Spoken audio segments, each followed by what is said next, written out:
Now let's get on with our panel discussion here, which will focus on IndyConnect, which is Central Indiana's transportation initiative. And during the panel discussion, we will get into the details of the plan, but your moderator has a few questions for the panelists, which we shared in advance, and then we'll have some audience questions. And as I'll introduce the panelists. We have newly elected State Representative Todd Huston from Fishers, and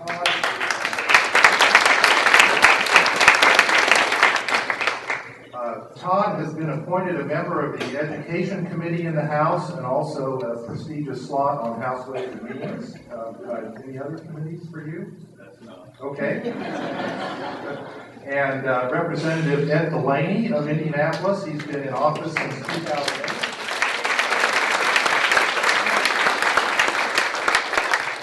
He will continue to be a member of the House Roads and Transportation Committee as well as the Insurance Committee and House Judiciary. Is that all of yours? Okay. And then finally, we're joined by Ehren Bingaman, the Executive Director of the Central Indiana Regional Transportation Authority. Unfortunately, Mayor Cook had to pull out at the last minute for family reasons, but we're very delighted to have Ehren fill in. He is extremely knowledgeable about the transit issue.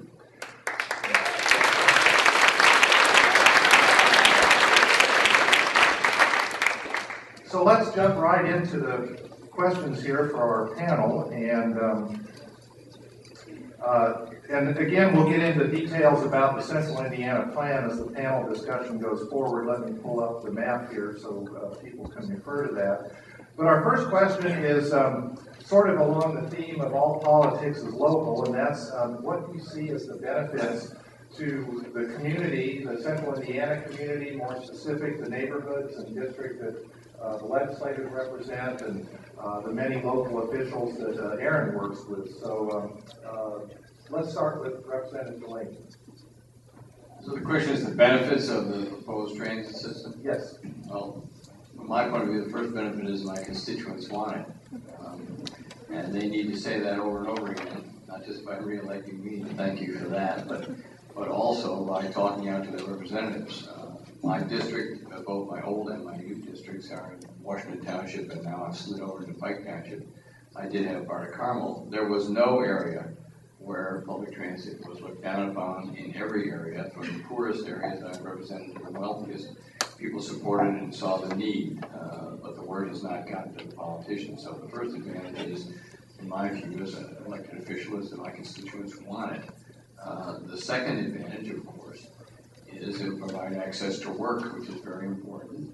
We have an awful lot of low-wage jobs in our community, which is typical in the United States now, often concentrated out near the airport or in these industrial parks or out now in Anson, as it's called, there in Boone County, and people can't get there. We need to get them there. Their employers will be happy to have them there. They'll be happy to get there. The last part, which is, I'm just thinking, catching on, if you look at Franklin Township in particular in southeast corner of Indianapolis, they can't afford the bus system for public schools anymore. They don't have an alternate public transit system. There's really ultimately no reason to have, I think it's 12 public transit systems in this county, plus one more, overarching Indigo. Doesn't make any sense, and they don't work together. Kids have a hard time getting to school, getting home. The districts have a hard time paying for it. Franklin is the first one to go under. I've talked to other school districts. They don't have the money for the buses anymore. So the kids ride longer. They get home less often. It's harder to do after-school activities.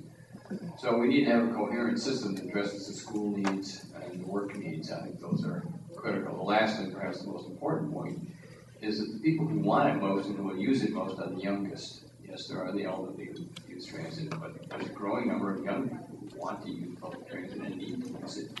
And we ought to address their needs.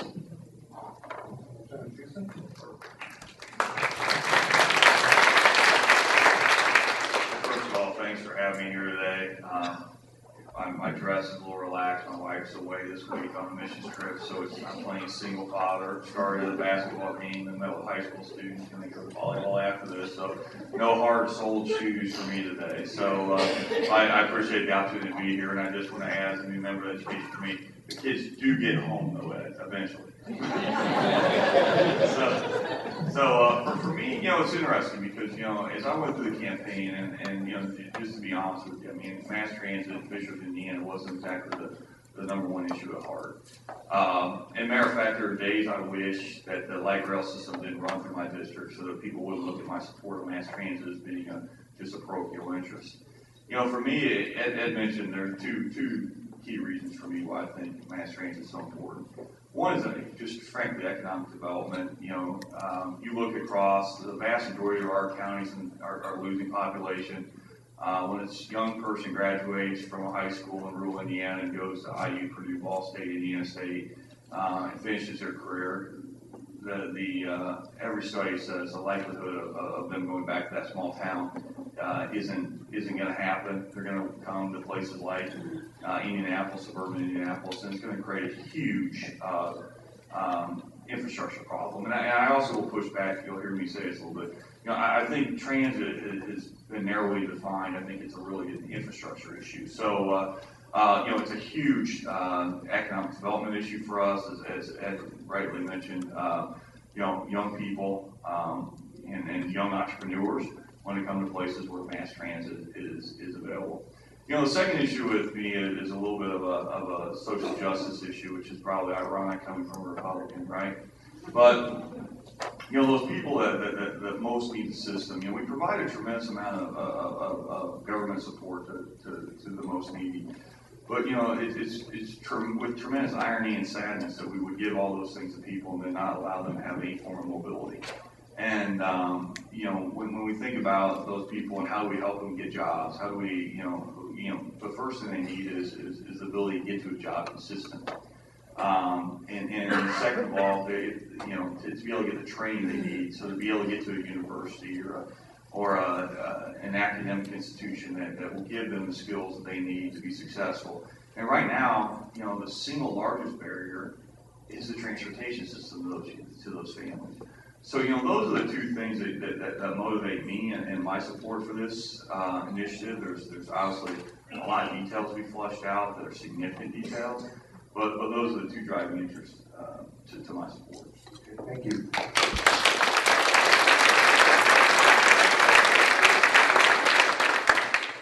Ehren, let me put that same question to you. You interact a lot with local elected officials like Mayor Cook. And if you could say something about what you think their perspective might be, and also maybe before you do that, give us a thumbnail 1-minute overview of the map that people are seeing and what the plan constitutes.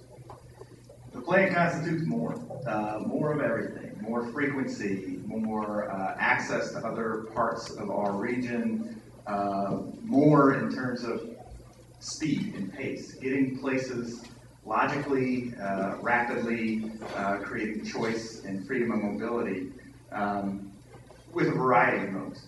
2.5 times more bus service, 1,000 times more rapid transit service, as we have done currently in the marketplace.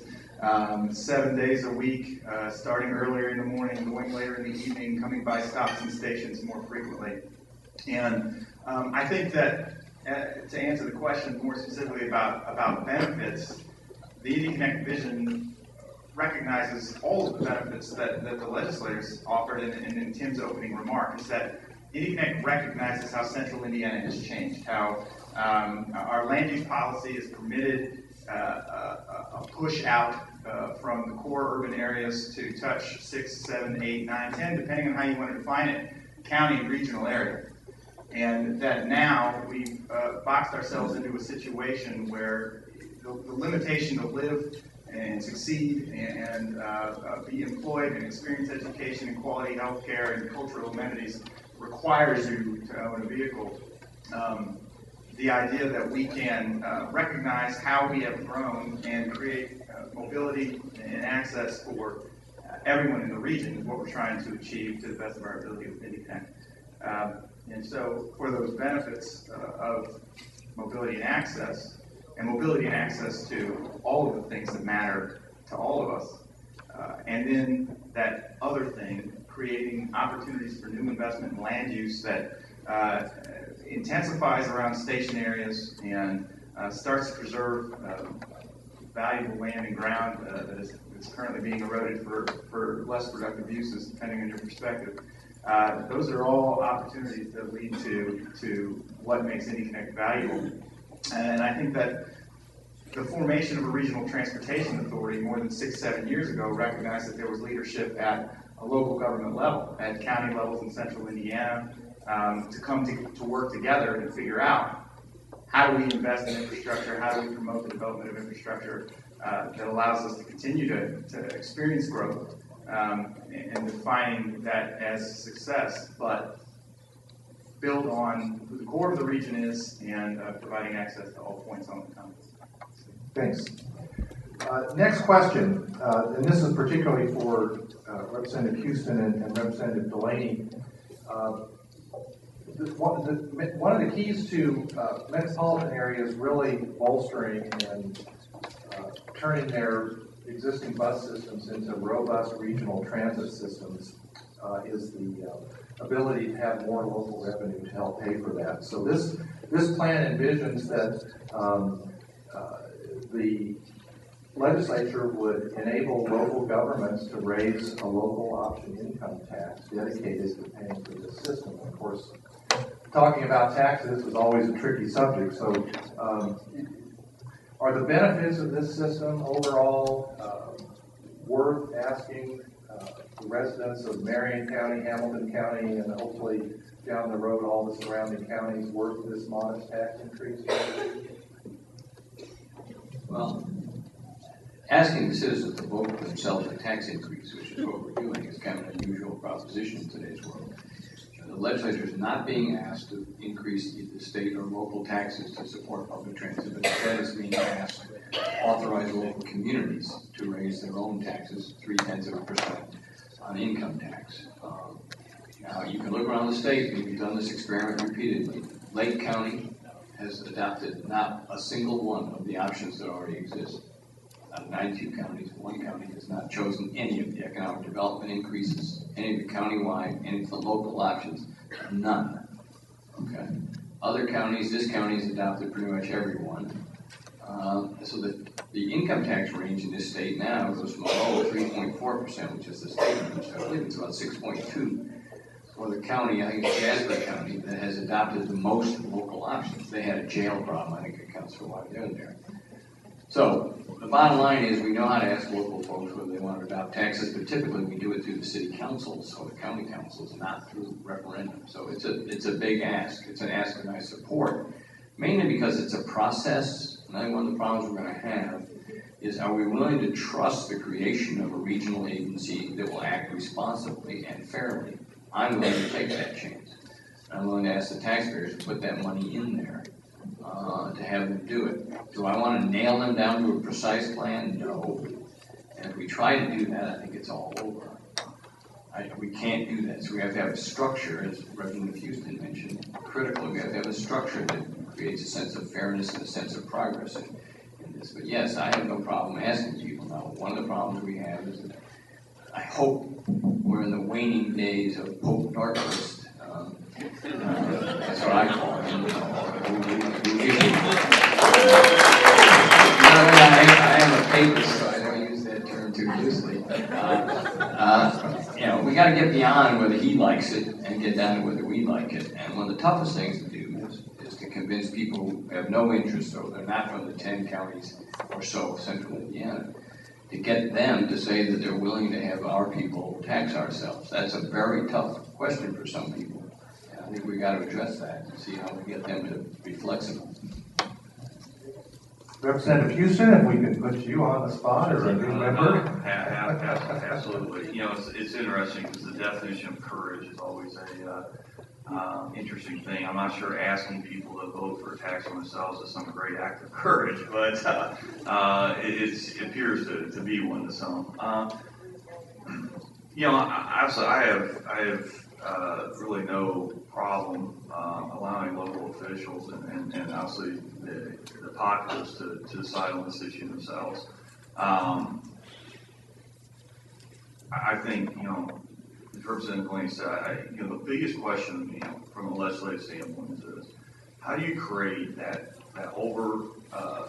how do you thoughtfully create the overriding structure that people can have confidence in as being funded, right? Because the unknown of the plan is even the plan that's growing on the board.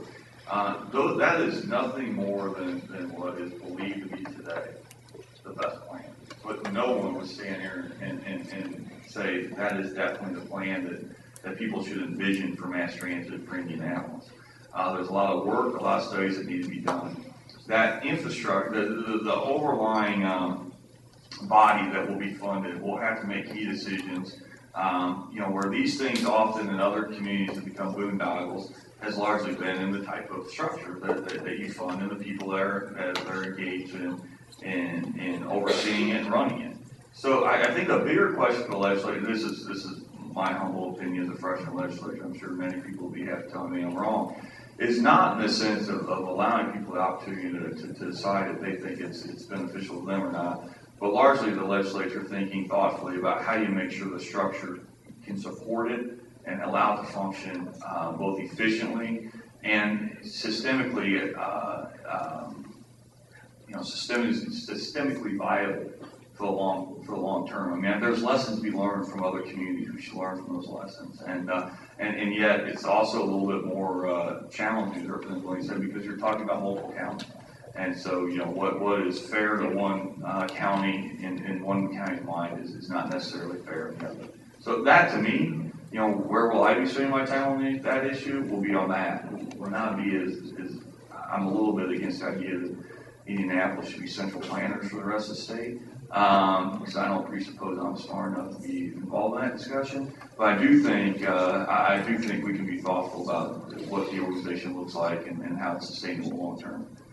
Thank you. I'm going to move on from the other moderator questions since we have a lot of audience questions, and I'd like to get to some of those. And I think this first one is one that I think will be asked during the General Assembly debate, and I'll start with you, Ehren, on this one.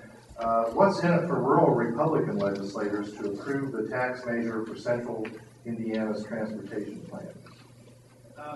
And I assume you're talking about out-of-state, non-central Indiana when you say they're rural legislators. I think that the best answer to that question is that nothing has to be in it for them. We're talking about giving the authority to a specific urbanized area to make a very localized infrastructure decision. That there could be external benefits to them, related to land use, decreases of traffic congestion, whatever it may be, on county roads and rural roads. But that's not really the point and the opportunity of Indianapolis and Central Indiana advancing its infrastructure to catch up for 2-3+ decades of being behind our peers, and that. The reality is, because we're pursuing an opt-in approach, that the county's participating and choosing to ask their constituents for the opportunity to vote and fund, sticks to those counties. So we're not asking a non-central Indiana county to have skin in the game to make an investment, though they should see some economic returns as a third of the state's population is located in these counties and is a driver for the state's economy. So let's make sure that economy is as strong as humanly possible and make investments that allow it to maintain that strength. Those would be probably two arguments. I don't know if they sell, but those would be two arguments I'd make. Okay, thanks. And Representative Huston or DeLaney, what would you say to your rural out of Central Indiana colleagues? Yeah, well, I think it's the right question to ask, and I'll tell you, I've grown up around this process, so I'm still a freshman legislator, so keep that in mind.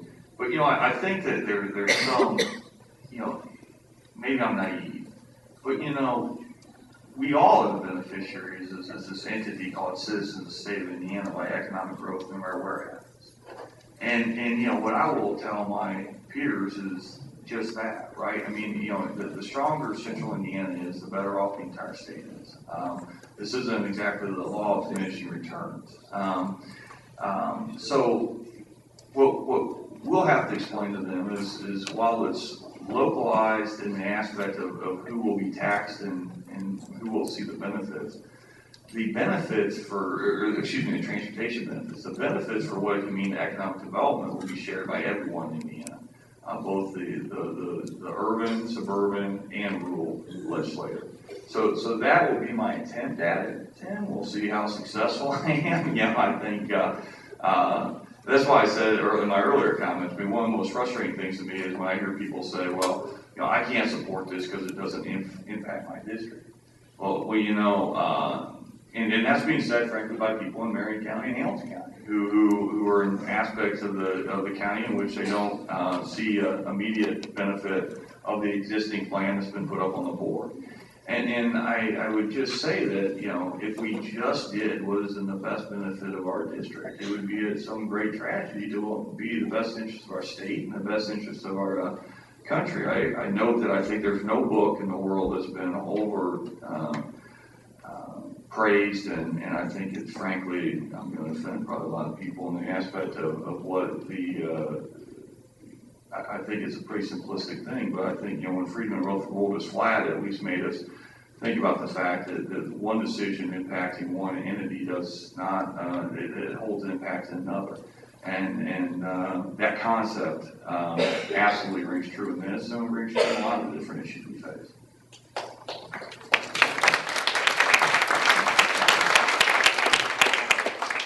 Well, the question is, how do we get the rural legislators to care? Well, first of all, if there is increased sales and income tax revenue generated by a successful transit system, which I believe there will be, that money goes to the state as a whole and does not get localized. So we drive up the revenue under the 3.4% income tax or the 7% sales tax, that will benefit the rural areas. I do think that this raises a fundamental problem. My observation as a fairly new member of the legislature is that it's easier to build 2 bridges than to build 1. Isn't that strange? But it is the reality. And sometimes you have to even go so far as to say, well, I really need my bridge and you really don't need yours, but if that's the price, I'll vote for it. The example that I use is that I think, I know there are probably problems, there are lots of problems with it. I understood the argument for improving the bridges across the Ohio River between Indiana and Kentucky. I know there are problems with it, but I understood the argument. I never did understand the argument for the so-called Indiana Highway, which will loop around Chicago, supposedly. But we were never going to get the bridges over the Ohio until we found something to pair it with, and that turned out to be the Indiana Highway. So, this summer I took a day of my time and visited eastern Indiana, Henry County in particular, and I spent a whole day driving around with one Democrat and one Republican member of the House, and let them show me their problems with roads, and then I put out a campaign literature. I think it was a campaign literature. I don't think I charged the state for this one, where I argued for complete roads and complete streets. That's an Indiana idea or an urban idea, and decent roads, because I thought we needed both. We may have to find a way to address the problem of rural roads, which is very, very real. Nobody lives out there anymore, okay? And so that's a big problem. So I'm prepared to address their problem at the same time as mine. And I think that's the ultimate solution. Other than that, they're not going to be interested. Yeah, I think as much as a rural Republican is a very legitimate question. I mean, this will not be passed without the support of urban Democrats. And you know what their needs are and concerns are will certainly need to be addressed. And so, you know, I would tell you, don't get, you know, as we talk about this issue, there is key constituency, and frankly, maybe more of the key constituency. And I know they have some concerns about the existing proposal.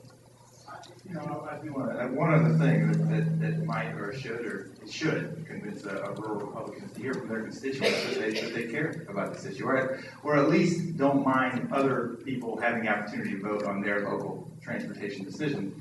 And so to that point, that we have people in this room and the champions in this room encouraging other people to become champions. You know, I look around the room, there are a lot of familiar faces and places we have been to have the opportunity to talk, and now we need you to start talking. And it's, to use Kim Irwin's phrase, right? The choir's at church, now we got to get the choir mobilized. And so the challenge is to you folks to leave here today and tell other people you care about this issue and help them understand why they should care, and at a minimum, to be able to share that support with their legislators, regardless of where they are, what corner of the state they're in, that, golly, at a minimum, let those guys be able to vote on that thing, would be really useful to the cause.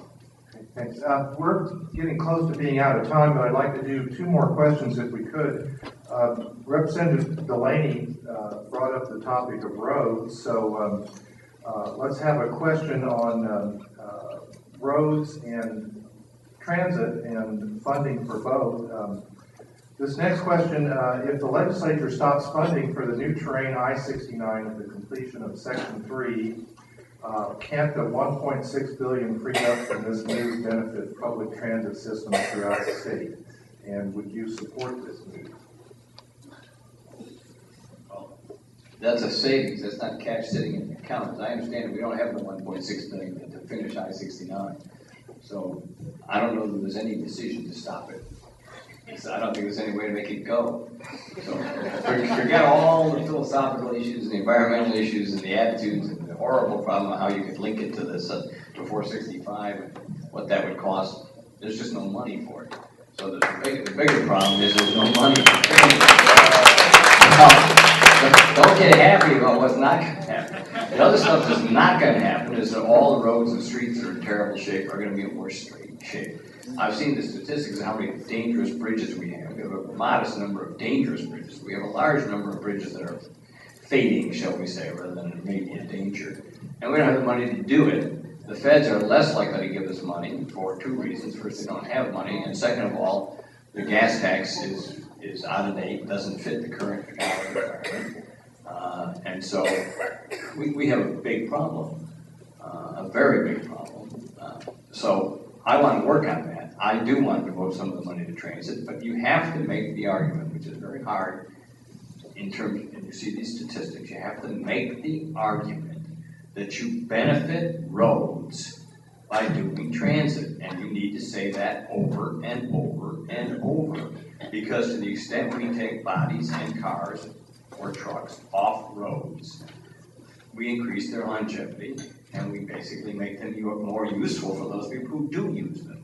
We've got to see these things are connected. That is not seen. Right now, so if you can get people to see that taking people off of I-60, I never talk about I-69, it's just too ugly. I talk about I-69 up here where Todd's district is. If we keep widening that thing, it will be an east-west highway from Illinois to Ohio. It's apparent that doesn't work. So let's get some of those cars off of it by putting transit. So that's the argument you've got to make. I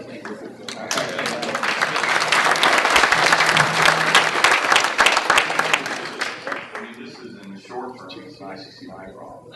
I get to live very often.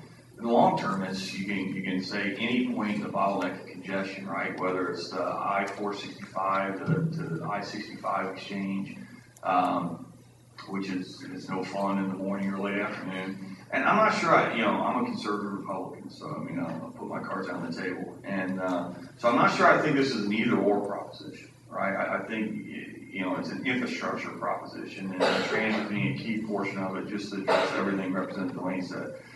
Where I struggle with it, I'll just candidly tell you is that as a conservative Republican, I look at infrastructure as one of the key goals and key responsibilities of government. And so when we look at this, we have to say to ourselves, is that the right mix that we saw in 97 and 3? I tell you, absolutely not. Is it the right mix of what infrastructure receives out of state budget? I tell you, absolutely not.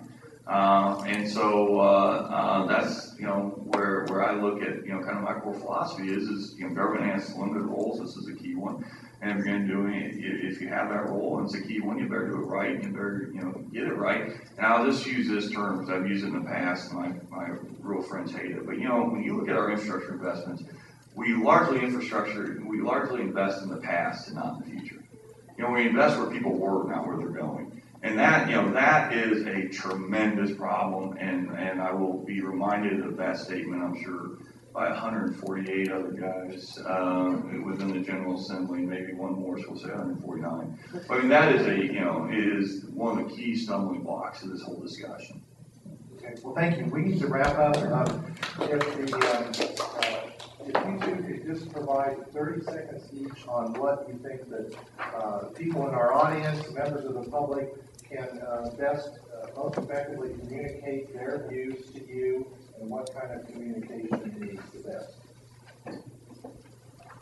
Well, I think the best way is to come down to the State House, frankly. The most effective lobbyists that I see every year come from the American Lung Association. They know I'm going to vote against in favor of the anti-smoking. It's hard to say this, but I don't like smoking. So they know I'm with them. But every year, they don't send the lobbyists to see me. Every year they send 4 doctors who live in my district, who come down to see me personally. I assure you, I see them every year. So get somebody that you know to go down and see somebody that they know who's a legislator, and get somebody who lives in the district to go down and talk to them.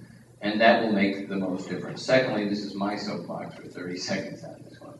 Watch the process. One of the biggest problems with having a supermajority on the other side is that the process can be distorted. The worst thing that happened last year, other than the right to work bill, was that the transit bill was sent immediately to Ways and Means. The public doesn't even know what that means.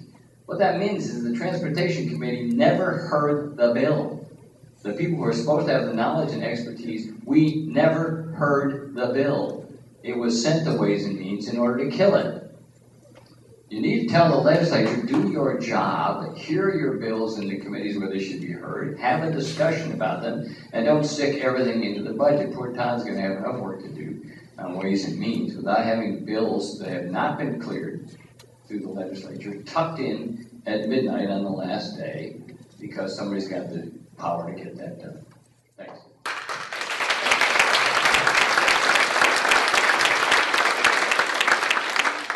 My first advice would be communicate respectfully. You're an idiot. There's no way to begin an email. And passionately. I mean, and it does. I mean, understand who your audience is. If you're writing to a conservative suburban Republican, understand that probably their focus is going to be on the economic development aspect of this. If you're writing to you're talking to somebody that is very involved in environmental issues, you should talk to them about the environmental aspect of it. So it's like anything in sales, right? What you're largely doing is selling an idea. Is do it respectfully, do it passionately, and understand who your audience is. And I think if you do those 3 things, it'll give you the greatest likelihood for success. And I think you'll find the experience a far better one too. Thank you very much.